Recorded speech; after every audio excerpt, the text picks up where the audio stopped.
למעלות.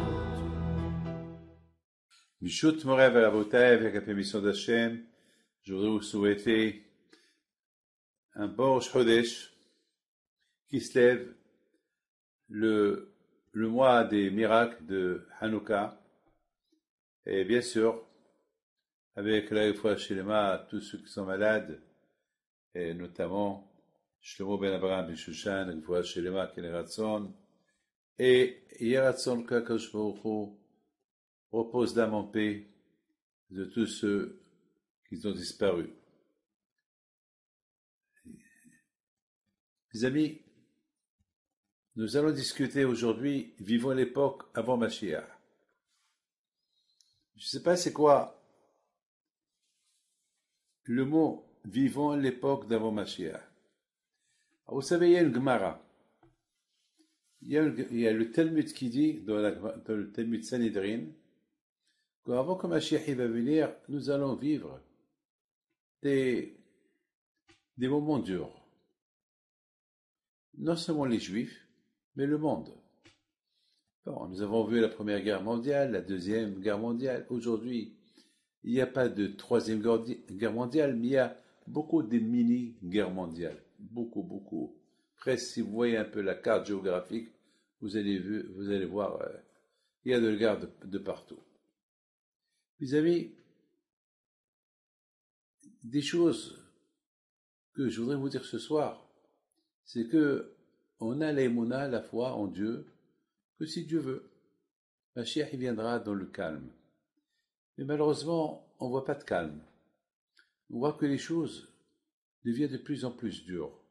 Par exemple, on voit il n'y a plus de respect des parents. Chose qu'avant on voyait. On ne voit plus. À tel point que la Gemara a dit qu'avant que Mashiach va venir, on va voir que les enfants, ils vont se révolter contre leurs parents pour rien. Je ne veux pas rentrer dans les détails, mais aujourd'hui j'en connais par exemple certaines personnes qu'ils veulent déjà leur héritage de la vie vivant de leurs parents. Vous vous rendez compte, c'est des choses qu'on voit aujourd'hui. Alors que les parents en général, ils veulent pas dépendre de leur enfant. C'est comme d'habitude, il y a un héritage. On n'a jamais entendu un héritage que les enfants ils réclament, sauf si les parents ils veulent.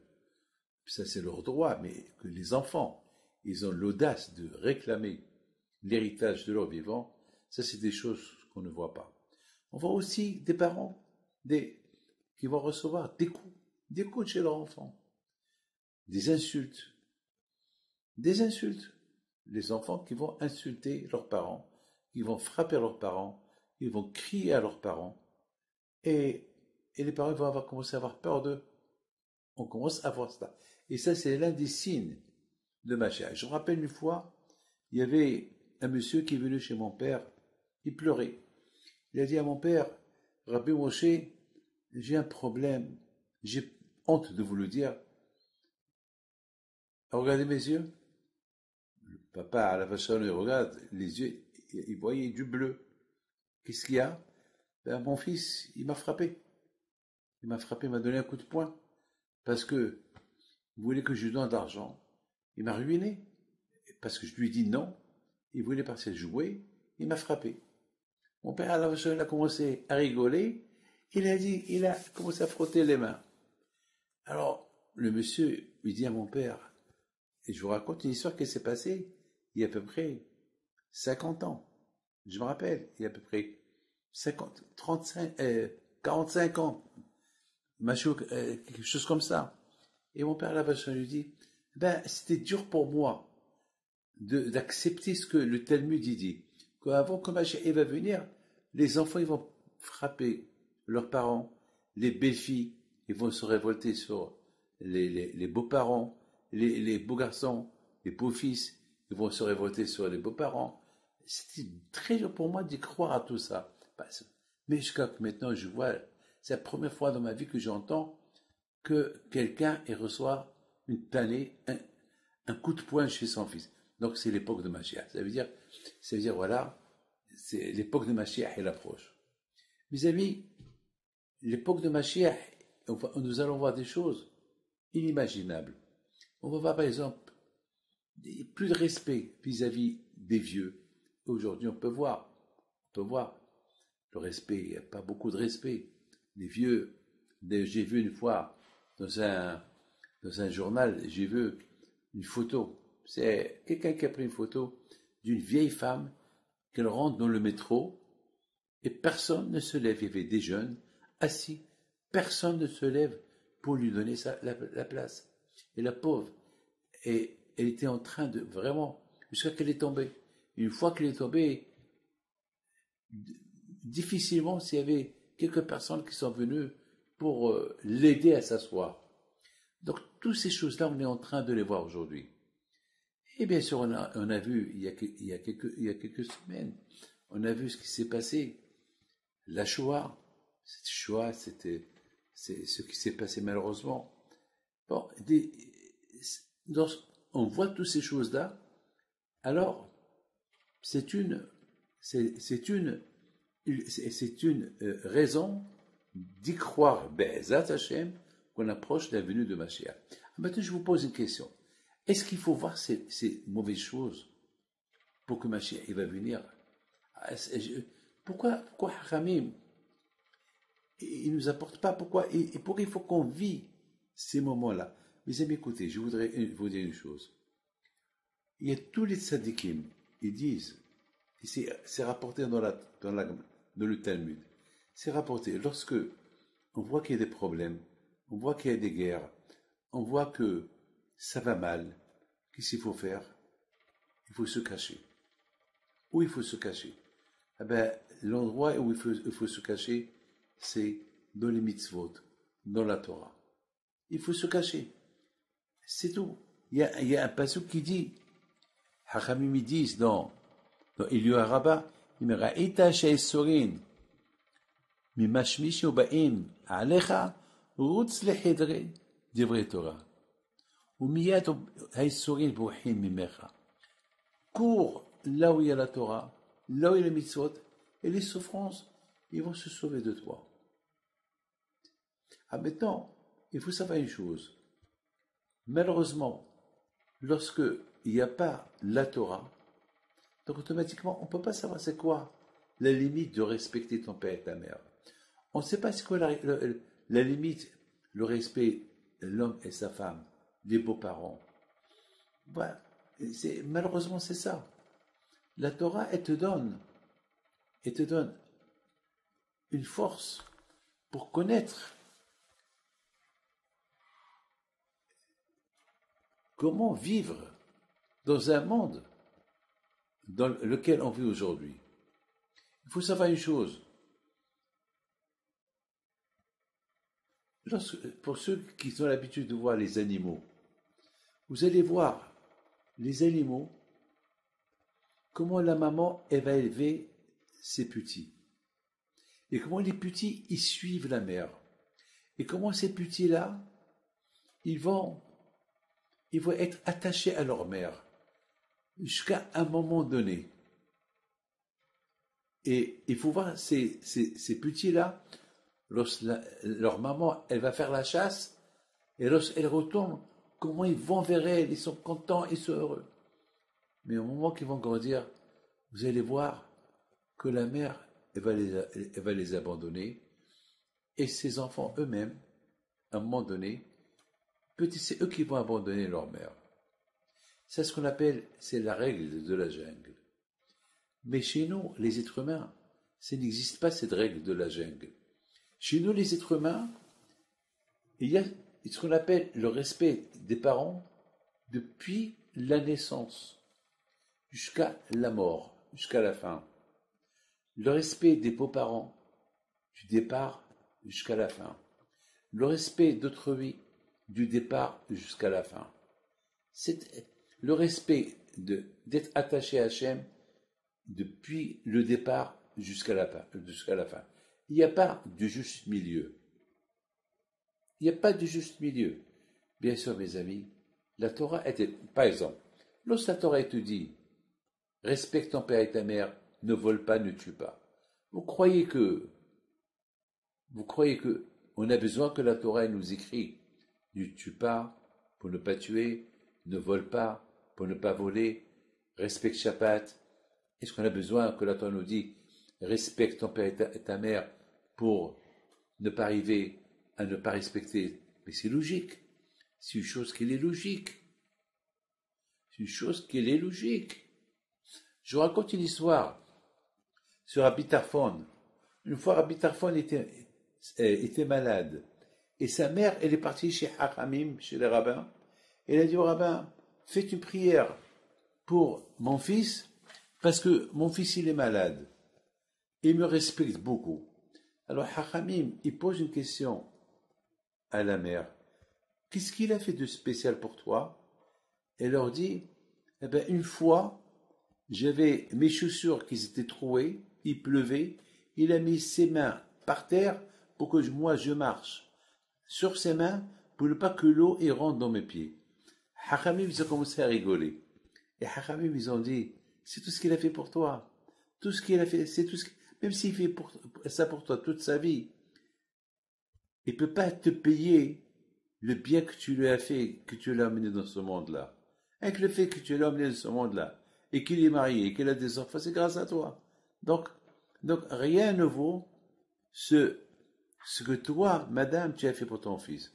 Mes amis, si la Torah, elle a dit, ne tue pas, il y a les 10 commandements. Si la Torah, elle a dit les 10 commandements, c'est parce qu'on sait que c'est du logique, ne tue pas, ne vole pas. C'est du logique tout ça. Mais justement, Hachem, il veut, on ne fait pas.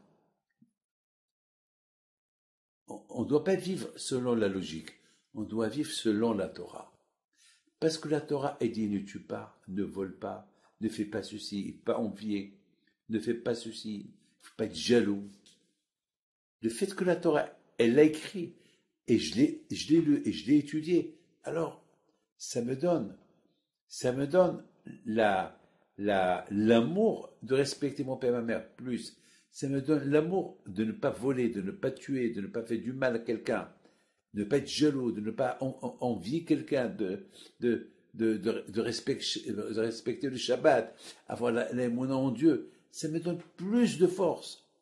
Ça me donne plus de force. Vous savez, la joie de vivre, vous croyez que c'est facile? Surtout à notre époque, c'est tellement dur de vivre. C'est dur aujourd'hui. On se force pour sourire. Avec tout ce qui se passe dans le monde, surtout. Vous savez, lorsqu'on vit dans un endroit où il y a la guerre, et vous savez, c'est dur. Et surtout, l'économie n'est pas très forte. Et vous savez, c'est pas... Vous savez, par exemple, moi qui ai l'habitude de voyager beaucoup, moi qui ai l'habitude j'ai déjà annulé presque 5 voyages. Et pour le moment, j'ai même pas envie d'aller nulle part parce que aujourd'hui, je suis dans l'étude, je préfère étudier, je préfère donner des cours d'autorat, je préfère faire beaucoup du hesed, faire du bien. C'est tout. Et je voudrais simplement vous dire que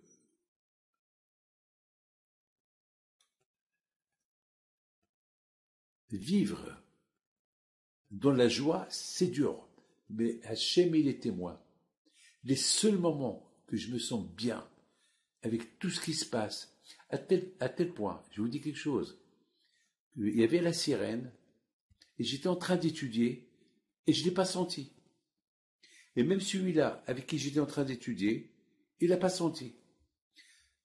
La Torah, je ne sais pas, il faut grandir avec, il faut l'aimer pour qu'elle t'aime. Il faut l'aimer. Il y a beaucoup de gens, ils ne savent pas c'est quoi aimer la Torah.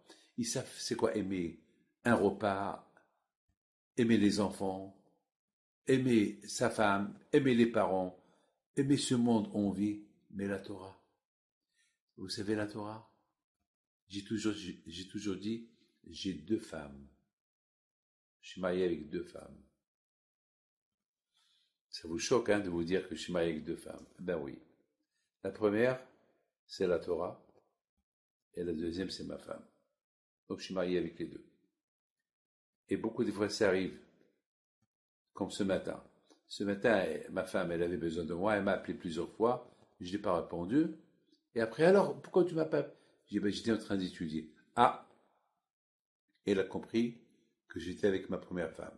C'est la Torah. Depuis que je suis né, depuis que je suis sur mon pouce, eh ben, ma mère m'a donné l'amour de la Torah, l'amour de Dieu, l'aïmouna, aimer la Torah. D'ailleurs, mes parents m'ont envoyé à la yeshiva à l'âge de 8 ans, 8 ans et demi.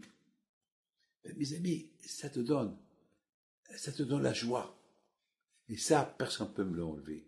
Vous savez, j'ai lu une belle histoire sur Elie Wiesel. Elie Wiesel, c'était un écrivain qui a traversé la Shoah, est très connu, très réputé. Il a été reçu par tous les présidents et les rois dans le monde parce que c'est un écrivain, il raconte la Shoah. Il a vécu la Shoah. Il raconte que une fois, il a donné une conférence. Lui, c'est un conférencier. Il raconte sa vie. Il raconte surtout les choses qu'il a vécues dans la Shoah. Eh ben, il raconte. Et puis voilà, après sa conférence, il y a une femme. Elle lui dit, Monsieur Elie, est-ce que vous avez connu mon père? Alors, Elie Wiesel lui dit, ton père, comment il s'appelle? Elle lui donne le nom. Il la regarde. Il lui dit, ben, c'est grâce à ton père que je vis aujourd'hui. Il m'a sauvé ma vie. Alors tout le monde, toute l'assistance ici en train de voir Elie Wiesel qu'il n'a jamais raconté qu'il y a eu quelqu'un qui lui a sauvé la vie. Alors tout le monde lui pose la question, comment il t'a sauvé la vie? Il leur a dit, alors j'étais au camp de concentration. Mon travail c'était de ramasser les morts, les corps, faire sortir les corps de la chambre à gaz. Et c'était pas facile. Les odeurs, sentir les corps brûlés, souffrir, voir comment les nazis tuaient des gens, ils les faisaient souffrir. Et le soir, on était crevés, fatigués, on ne pouvait pas savoir qu'est-ce qu'il allait nous arriver le soir. On vivait de jour en jour. Mais il y avait quelqu'un avec nous, c'était ton père. Et puis Elie Wiesel, il pointe sur la femme, ton père. Et ton père, chaque soir, il a fabriqué une petite guitare. Il chantait. Et tout le monde, on l'écoutait. Et un jour, je vais vers lui. Je dis, monsieur, comment tu peux chanter? Alors que tu sais même pas. Tu sais même pas ce qui va t'arriver demain. Tu chantes si tu es content. Mais comment tu peux être content? Comment tu chantes? Comment tu chantes? Avec tout ce que tu vois chaque jour. Et tu sais qu'est-ce qui va t'attendre demain. Et il se peut que demain, on va même pas se voir. Et tu chantes. Elle dit, écoute, il y a mon fils. Tu es petit. Tu es un jeune homme. Sache une chose. Que les nazis, tout ce qu'ils veulent nous faire, à part qu'ils ont tué nos parents, nos femmes, nos enfants, ils veulent nous enlever la joie de vivre. Ils veulent nous persécuter. Écoute, mon fils, ils m'ont tout pris, ils peuvent tout me prendre. Mais pas une seule chose, la joie de vivre. La joie, ils peuvent pas me la prendre. Parce que la joie, c'est elle qui me fait vivre jusqu'à le moment que je quitte ce monde. Mais tant que je suis là, je ne dois pas arrêter une minute. Alors je fais tout pour être heureux. Je chante. Pas ça, on ne peut pas me prendre. Tu es comme mon fils? Alors, Elie Wiesel termine son histoire. Il dit, lorsque ton père, il m'a parlé comme ça m'a donné des forces pour continuer à travailler. Mes amis, comment on peut avoir des forces avec tout ce qu'on entend aujourd'hui? Ben, c'est vrai, on est triste. Mais avec la tristesse, c'est pas bien pour le cœur, c'est pas bien pour le moral, c'est pas bien pour la vie, c'est pas bien pour l'Ashton Baïd. Ce que le Midrash Rabbah il dit, Lorsque tu vois, ça c'est des paroles comme Steinman, comme Kanievski, ils avaient l'habitude d'apporter ce Eliyahu Rabbah, ce Midrash. Il me dit, chez Sorin. Si tu vois qu'il y a des souffrances, qu'est-ce qu'il faut faire? Va au Beth Midrash, fais une mitzvah. Qu'est-ce qu'il y a à la synagogue? Qu'est-ce qu'il y a dans un cours de Torah? Le cours de Torah va te faire sourire. Le bon Dieu est témoin. Ce matin, j'étais en train d'étudier ce matin avec un rave, la Gemara. Il faut voir combien on était heureux et content lorsqu'on a compris la Gemara. On a compris la Gemara. Lorsqu'on comprend la Torah, on est heureux. D'ailleurs, on n'a jamais vu quelqu'un qui a fait une mitzvah et il a regretté. Toujours celui qui a fait une mitzvah, il est content de l'avoir fait. On regrette lorsqu'on fait une faute, mais on ne regrette pas lorsqu'on fait une mitzvah. Mes amis, la paracha de cette semaine, on a vu que la Torah, elle nous parle de deux frères, Esav et Yaakov. Deux frères, Esav et Yaakov. C'est la paracha de Toledot. Deux mondes complètement différents. Un qui était un homme de rue, Esav, un homme de rue, un homme qui tue, un homme qui vole, un homme qui viole, un homme qui fait du mal. Mais cet homme-là, il habitait avec Yitzhak Abinu. Il avait des femmes qui étaient idolâtres. Yitzhak Abinu alav shalom, il n'a pas jeté de la maison. Il lui a donné toujours une chance. Peut-être un jour, il va trouver le bon chemin. Peut-être. On ne sait jamais. Yitzhak Abinu, il a tout fait. Il a tout fait pour que Esav, il prend le bon chemin. Et jamais Esav, il a pris ce bon chemin. Mais il croyant dans les brachot de son père. Comme aujourd'hui, on voit beaucoup de gens qui viennent chez moi pour recevoir des brachot. Je vous raconte une belle histoire.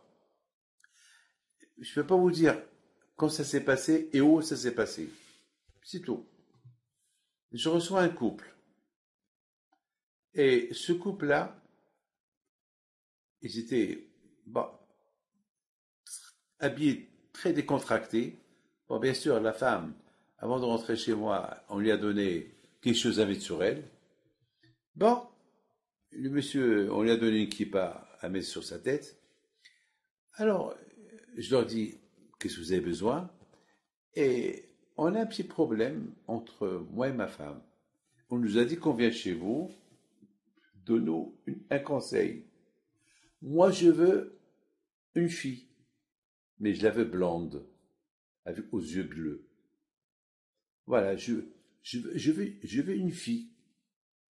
Toujours, je souhaite une fille. Mais ma femme, elle regarde sa femme, elle le regarde, et elle dit, et moi, je veux un garçon. Et je veux un beau garçon, je le veux brun, beau, grand de taille. Je la regarde. Je leur dis, donc, vous voulez une fille, et vous voulez un garçon. Alors, qu'est-ce que vous voulez de moi? Eh ben, on nous a dit que vous pouvez faire quelque chose. Je lui ai dit, faire quoi? Ben, Bouline, faire quoi? Quoi, vous prenez moi? Quoi, que vous êtes en train de commander une pizza ou quoi?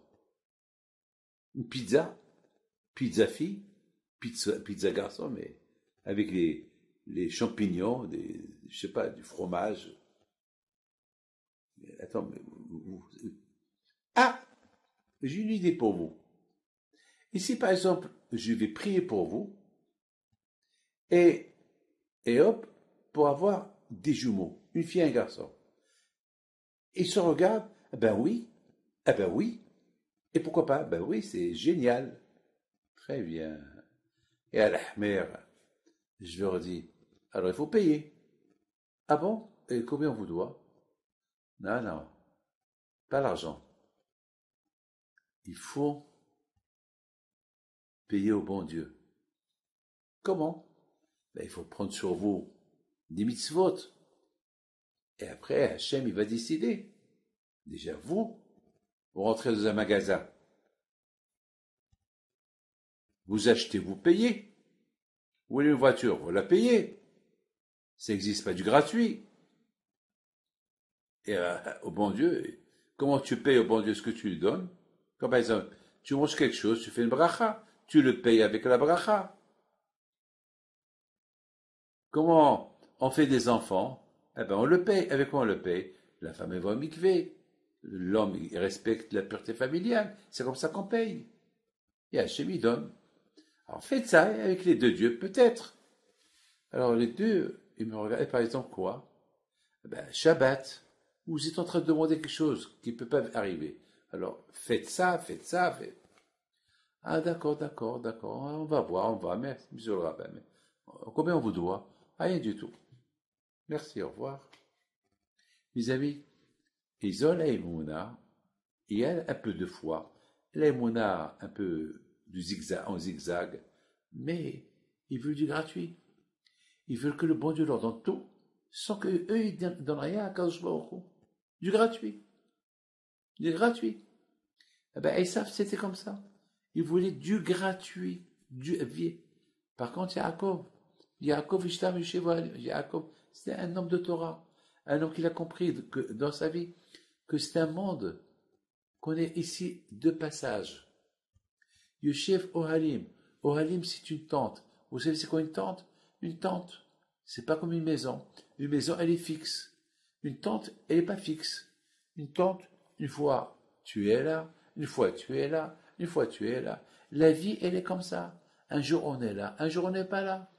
Et c'est ça. C'est ça ce que la personne, elle doit avoir dans sa tête.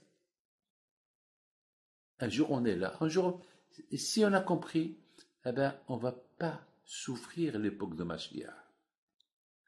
Parce que là, vraiment, on vit l'époque d'avant Mashiach. On le vit. Moi, je vous donne la parole d'honneur que je le vis. Je le sens.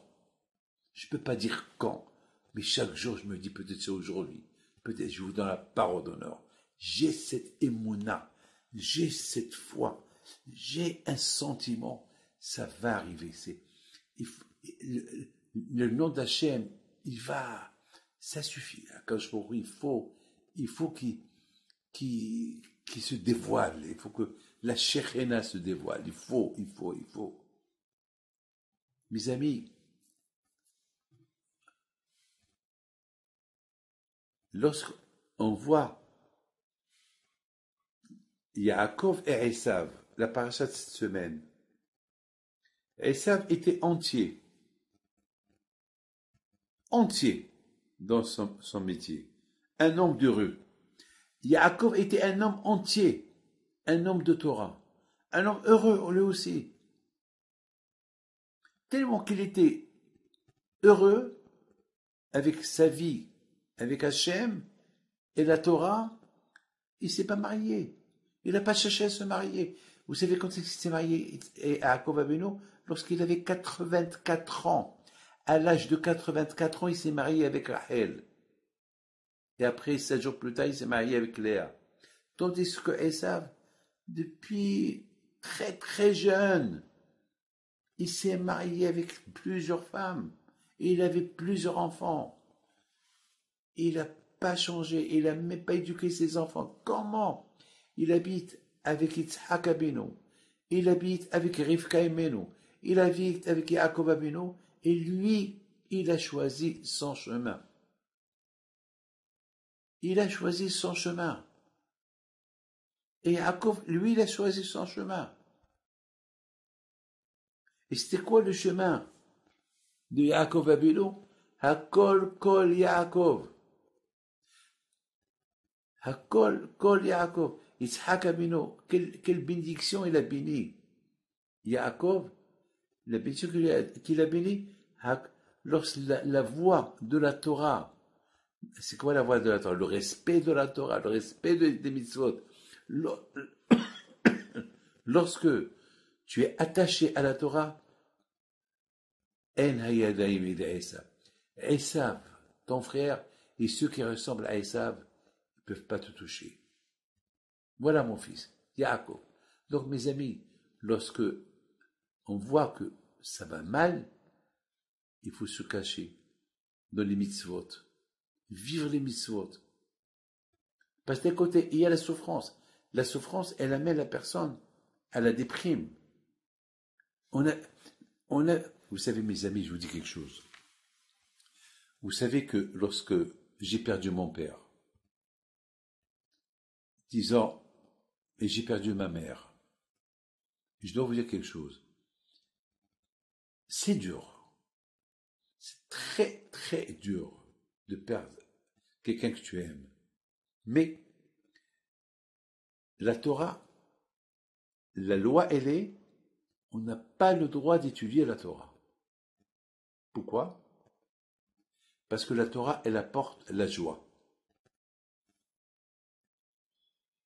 Étant donné que tu as perdu quelqu'un d'important, quelqu'un proche, donc, pour son respect, il ne faut pas être heureux, il ne faut pas être content. Alors comment je vais supporter? Comment je vais supporter? J'aime ma mère. Alors moi, si j'étudie la Torah, je vais l'oublier, ça y est. Mais d'autre côté, alors quoi, je dois crever, je dois pleurer. Pourquoi Hachamim, ils n'ont pas peu de pitié pour moi, pour étudier un peu la Torah, pour que j'oublie? Non, la Torah te dit non. Tu as perdu celui qui t'a mis au monde.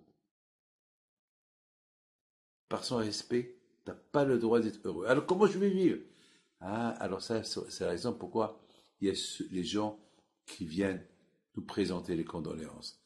Alors lorsque les gens qui viennent nous présenter les condoléances, alors ça nous soulage un peu. Vous voyez mes amis, que la personne, la vie, elle est d'une manière que Dieu préserve.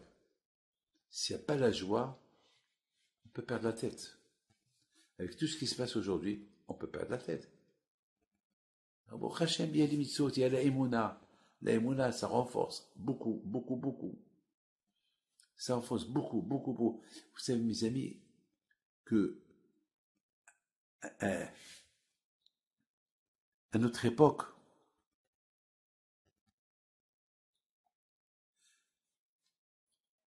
nous traversons des moments durs. Il ne faut pas avoir peur. Il y a Hachem. Il y a Hachem, il y a Kadosh Baruch Hu. Vous savez, lorsqu'on fait mitzvah, on crée un malach, on crée un ange, on ne le voit pas. Si on avait les yeux, on pouvait le voir. Quelqu'un qui l'a fait que toute sa vie, il fait des mitzvot, il fait sa prière, c'est des milliards de malachim qui le protègent. Mais on ne les voit pas. Parce qu'on ne peut pas les voir. Les voir, on ne peut pas résister à leur présence. Alors Hachem, il a fait un voile, on ne les voit pas. À cette époque de avant Mashiach, que nous sommes en train de traverser, il y a quelqu'un qui m'a posé une question. Rabbi David, est-ce qu'il faut avoir peur? J'ai dit non. Et bien, il y a de quoi avoir peur. Mais j'ai dit non. Et au fond de moi, j'ai peur ou j'ai pas peur? Bien sûr qu'il y a la peur. Il faut pas être menteur, bien sûr. Mais lorsqu'il y a la émouna, on est occupé, on occupe la tête pour prier pour ceux qui sont malades, on occupe la tête pour faire de hesed, on occupe la tête pour aller à la synagogue, pour prier, étudier la Torah, être gentil avec la femme, être gentil avec les enfants, être gentil avec le prochain. Ça réveille la personne. Les amis, il y a un roi qui s'appelle Hiskia. Écoutez bien ça. Le roi Hiskia, Hachem, il l'adorait. Le roi Hiskia, c'était le petit-fils de David Ameler. Hachem, il l'adorait. Alors, un jour, le roi Sanherib, le roi de Babel, de Ashur Babel, il a décidé de venir faire la guerre à Hiskia. Mais il avait peur. Il avait peur de perdre la bataille, parce que Hiskia, il n'avait pas de soldats, il n'avait pas d'armée. Il n'avait pas d'armée. Où est son armée? Il n'y a pas un pays qui n'a pas une armée. Mais lui, il n'avait pas d'armée. Il n'avait pas. Pourquoi? Parce qu'il leur a dit, l'armée, c'est la Torah. C'est Hachem. Si quelqu'un vient nous faire la guerre, eh ben c'est Hachem qui va faire la guerre à notre place, pas nous. Comme il a dit, Moshe Rabbeinu, Bnei Israël, lorsque les Juifs, ils ont quitté l'Égypte, il leur a dit, Moshe Rabbeinu, lorsqu'ils ont vu l'Égyptien venir avec le pharaon Paro, il leur a dit, Moshe Rabbeinu, Hachem illahem lachem ve'atem taharishun. La guerre, c'est Hachem qui va vous la faire. Vous taisez-vous. Hachem, il va vous faire la guerre. Regardez les Hashmonaïm. Ils étaient 5-6 personnes contre des milliers de Grecs. Ils ont gagné la guerre. Mes amis, le roi Hiskia, il a dit c'est Hachem. Alors Kadosh Baruch Hu, il a voulu tester Hiskia. Ce Hiskia qui compte beaucoup sur lui, il a voulu le tester. Qu'est-ce qu'il a fait? Il lui a envoyé Sanherib avec 3,5 millions de soldats. Alors imaginez-vous, c'est la capacité de cette armée. 3,5 millions avec des armes. Vous imaginez, c'est inimaginable. C'est inimaginable. À tel point que nos sages y disent que lorsque cette armée a traversé le Jourdain, le fleuve il a séché. Ils arrivent à Yerushalayim, ils ont assiégé Jérusalem. Cette histoire-là, vous pouvez la lire dans Divrei Hayamim et Melachim, le livre, la Bible, les rois. Vous pouvez lire là-bas, au Divrei Hayamim. C'est écrit, ou prenez les Midrash et vous allez lire cette histoire. Là, je la raccourcis. Et puis voilà. Ils sont venus chez Hiskia. Qu'est-ce qu'on va faire?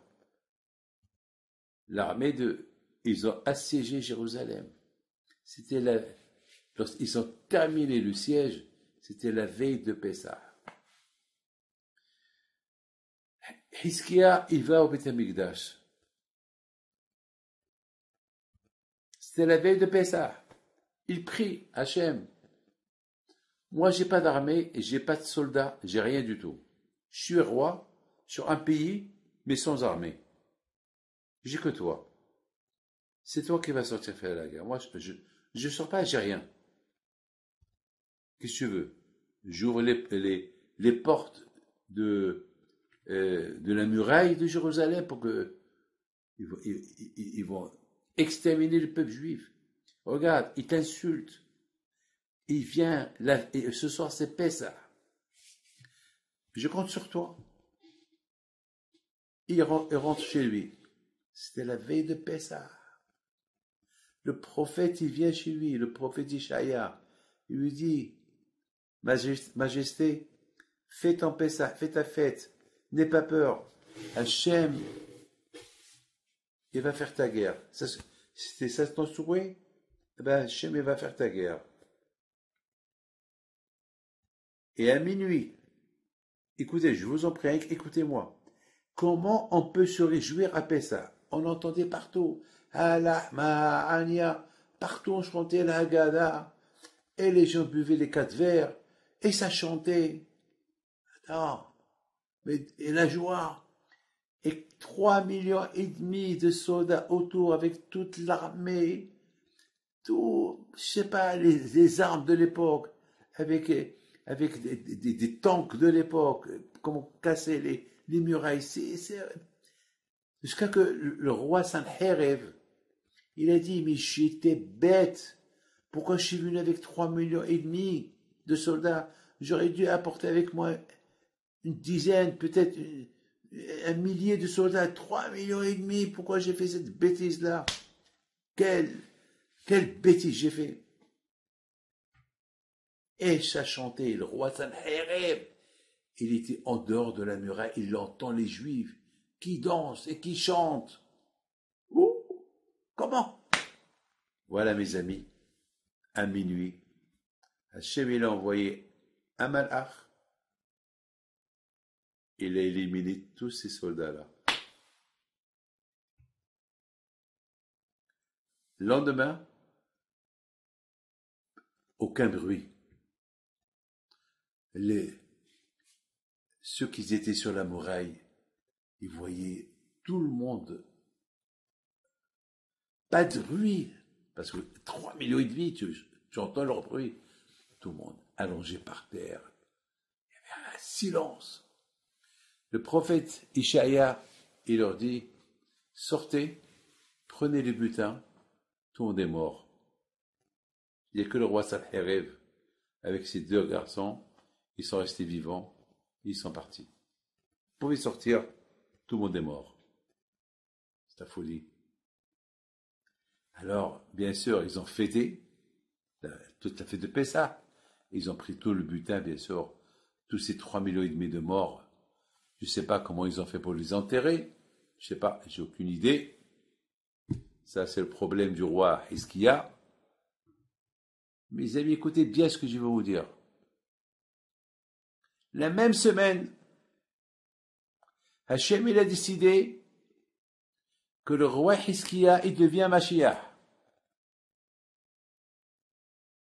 Parce que c'était la guerre de Gog et Magog.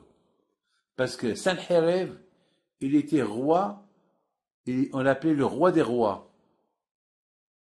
Et chaque roi, il est venu avec lui pour occuper Jérusalem. Et tout le monde est mort. Donc la guerre de Gog et Magog, elle est perdue. Il reste maintenant Mashiach. Et malheureusement, il y a eu un malach. Il a dit à Hachem, je suis d'accord avec toi. Gog et Magog, c'est fini. Tu veux nommer Hizkiya Mashiach, mais il n'a pas chanté.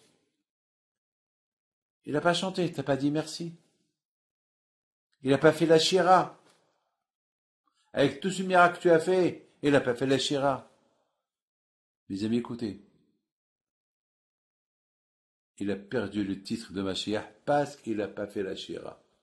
Bien sûr qu'il a dit merci, mais il n'a pas dit merci. Vous savez, il y a une différence. Quelqu'un qui te donne, qui te fait un petit plaisir, ou il te sauve la vie. C'est quoi le plus important? Lorsqu'il t'a fait un petit plaisir, pour un petit plaisir et un petit merci. Mais s'il sauve ta vie, il sauve la vie de toute ta famille.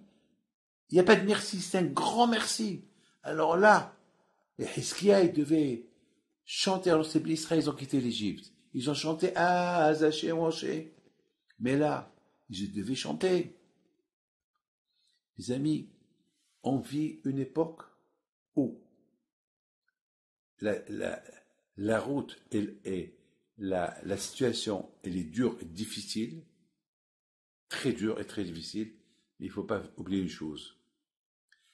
Qui fait qu'on est dans la bonne époque, on a beaucoup de chance de vivre Mashiach et sans souffrance, lorsqu'on est heureux, lorsqu'on est content. Et pour être heureux et content, c'est qu'avec la Torah. Parce que la bémette, il ne faut pas qu'on donne au Satan les cartes pour jouer contre nous. Il ne faut pas. Parce que justement, de plus qu'il y a des problèmes et des souffrances, on va servir Hachem de moins en moins. On va être déprimé. On va aller à la synagogue déprimé. On va prier avec déprime. Donc, et ça, Hachem, il n'aime pas. De la même façon, on dit merci à Hachem pour les bonnes choses. Il faut dire à Hachem merci, même pour les mauvaises choses. Et c'est ça. Aujourd'hui, mes amis, qu'on approche, Be'ezat Hachem, la venue de Mashiach, on approche, on est à l'époque. Alors, il faut les seuls moyens pour casser le Satan, casser la rigueur, c'est la simha, c'est la joie. Regardez ce coup qu'on a reçu ici en Israël, c'est la simha Torah. Simha, c'est la joie. Ça veut dire un message. Avec tout ce que vous voyez, il faut servir Hachem dans la joie. Parce que servir Hachem dans la tristesse parce que si on va servir Hachem dans la tristesse, on va arriver à dire et pourquoi tu as fait ça?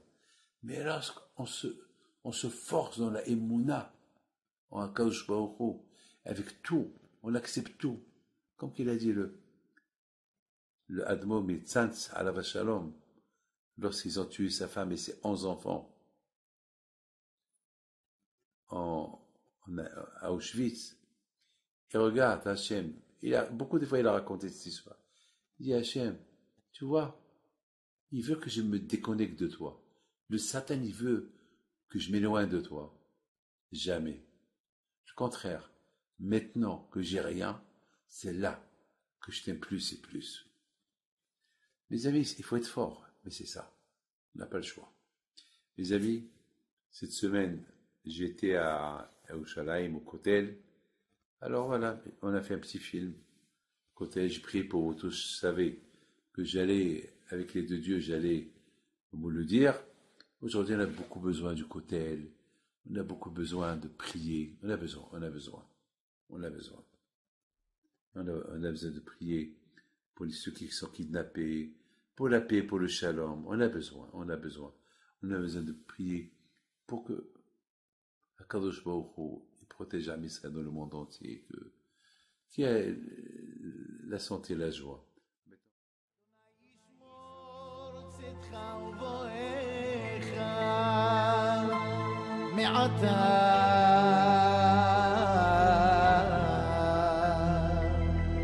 ועד עולם